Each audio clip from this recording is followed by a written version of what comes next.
Bray Speaks Ball back with another video, and today I am here to let you know there is only one school Kiki Iriafen should transfer to, and that is the University of Southern California, the USC Trojans.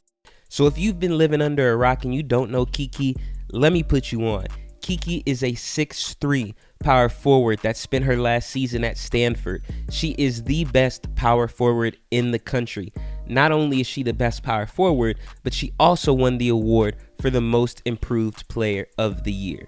She went from averaging 6 points and 3 rebounds in the 2022-2023 season to averaging 19 points and 11 rebounds off 54% from the field in the following season, 2023-2024.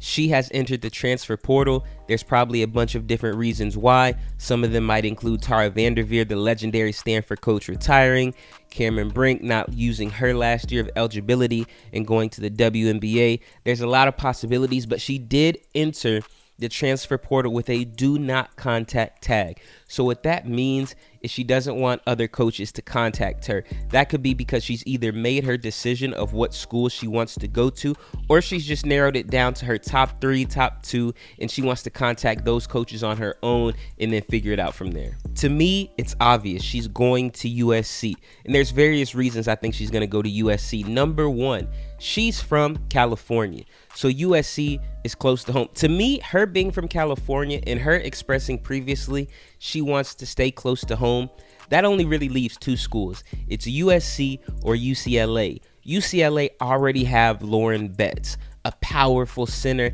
I don't think that she would want to go there as well and have to kind of share her minutes with another powerhouse big when she already did that last year at Stanford. Number two, y'all already know how I feel about USC. USC is some dogs, and I've already said USC might make a title run next year. I really think they will. Last season, they made it all the way to the Elite Eight before getting knocked out by UConn, but they have the best player in the country. They got Juju Watkins, and then their recruiting class, their recruiting class is special. I've already made videos on my top favorite recruits. One of them was Kaylee Heckle. Kaylee Heckle, the guard with the downhill speed I always talk about. She's going to USC. You got Avery Howell from Boise, Idaho. She's going to USC. You got Kennedy Smith. These are 3 recruits that are in the top 20, all going to USC. What more could you want?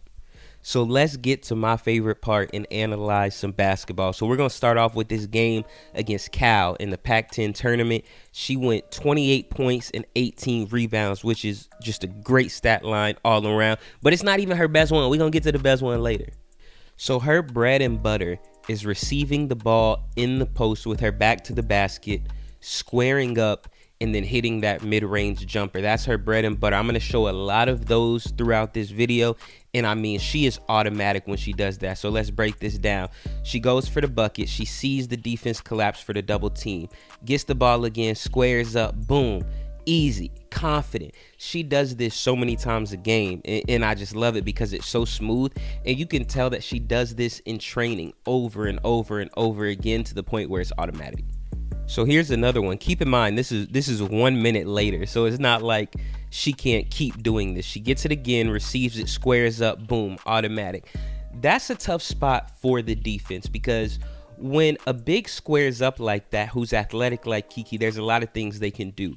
They can jab, they can drive, they can try to attack, or they can pull up for the jumper, and you kind of have to just try to read it. But Kiki is so fast getting her jumper released that it works 9 times out of 10. So let's break another one down. Cal has the ball.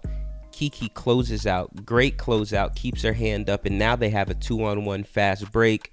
Okay, guard has it, passes it off to her, finishes strong with the left hand for the and one, and you love that. It's strong, it's confident. Here's another play. She receives the ball at the top. You think she's going to go for that mid-range. She passes it off. She has great vision as well. Everything you look for in a big. I can imagine her and Juju on the floor at the same time. That's a recipe for disaster for whoever is on the other side. Now, here's some clips from her best game. Her best game, in my opinion, was against Iowa State, where she scored 41 points. But that's not the only reason it was her best game, in my opinion. It was also her best game because of her matchup. She was matched up against Audie Crooks. And Audie Crooks is a great big. She made a lot of noise this year, especially in the tournament. But the thing about it is, no matter how strong Audie Crooks is, how good of a defender is, Kiki had her in a blender, I'm not gonna lie. So if you look at this, she receives the ball like she likes again, gets the pass. She's not scared of how strong Audie is. She faces up. Audie doesn't know what to do, and then she just rises above her. Again, we have another clip. Receives it again, passes it out. She's waiting, gets it, face up jumper. Audie can't do anything with that. The thing is, since she's so tall and she has so much length, it's easy for her to get that jumper above the defender, especially at the 4th spot where there's not going to be a lot of girls her size. And if they are, she still has the jumping ability and that high arc to get over them. So like I mentioned, she's also a great rebounder. So she passes the ball to the top of the key, goes for the 3. They miss. She gets the rebound, finishes with the left with the 1 dribble on the ground. Great finish from the big, and you just love that from a big. It just makes your eyes glisten. So if we fast forward a little more, Iowa State obviously made a coaching change. Audie Crooks is no longer guarding Kiki. She's kind of in a help position. Kiki says that's fine, it doesn't matter, you can put the 4 on me, whoever you want, give me the ball in my spot, I'm posted up, I'm a square up, jab, jab, boom, I'm not gonna shoot that time, I'm gonna attack.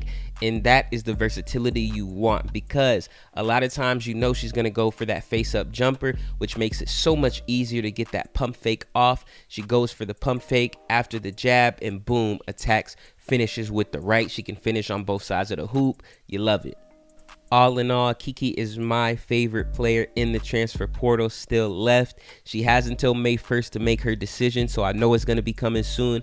Let me know what y'all think. Is she going to stay in Cali? Is she maybe going to go across the street to UCLA? Is she maybe going to say, I don't even want to stay in California, I'm going to go play for Gino at UConn with Paige? What do y'all think she's going to do? Let me know in the comments. New videos on the way all the time. Bray Speaks Ball. We out of there.